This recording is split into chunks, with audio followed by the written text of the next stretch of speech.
দাদা তো আর ফ্লাওয়ার দিল না, গানে গানে হচ্ছে না, তাই এই ফুলটা মানে ফ্লাওয়ার সিডটাই লাগিয়ে দেবো। গুড আফটারনুন, সবাইকে স্বাগত আমাদের সুগার অ্যান্ড ব্রাউনি চ্যানেলে। আজ অনেকগুলোই পার্সেল এসেছিল, সেগুলোই তোমাদেরকে সাথে নিয়ে আনবক্সিং করব। কিচেনের কিছু জিনিস অর্ডার করেছিলাম, এটা ওপেন বক্স ছিল তো ওরাই খুলে দেখিয়ে দিয়েছে। এই দেখো, আর নতুন নতুন নতুন জিনিসের রান্না করব, দারুণ এক্সাইটমেন্ট। দুটো আছে, তিনটে ছিল, তিনটে অর্ডার দেওয়া হয়েছিল।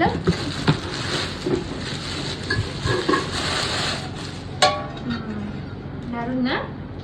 এখন এসব থাক, এবার মেন যে জিনিসটা আমার নাইটার পার্সেল, আমার মেকআপ, যেটা ছাড়া আমি থাকতেই পারি না। এতবার খুলি তাও যেন ভুলে যাই কোথা দিয়ে খোলে। চলো এগুলো তোমাদেরকে খুলে দেখাই। ফার্স্টেই ছিল এমক্যাফেনের বডি ময়েশ্চারাইজার, এর ফ্রেগ্রেন্সটা কিন্তু দারুণ। তারপর ছিল ইনসাইড কসমেটিক্সের লিপ আর চিক টিন্ট, নেল পলিশটা দেখো কি দারুণ লাগছে না আমার নেলসে। তারপর ফাউন্ডেশন 123 সুপার স্টে। তারপর ছিল নাইকার মিনি আইশ্যাডো প্যালেট, দেন সুইস বিউটির এই কনসিলারটা, এটা কিন্তু দারুণ ডার্ক সার্কেলের জন্য।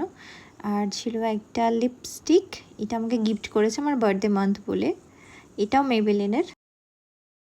ভিডিওটা এখানেই শেষ করছি, চ্যানেলটাকে সবাই ফলো করো, টাটা।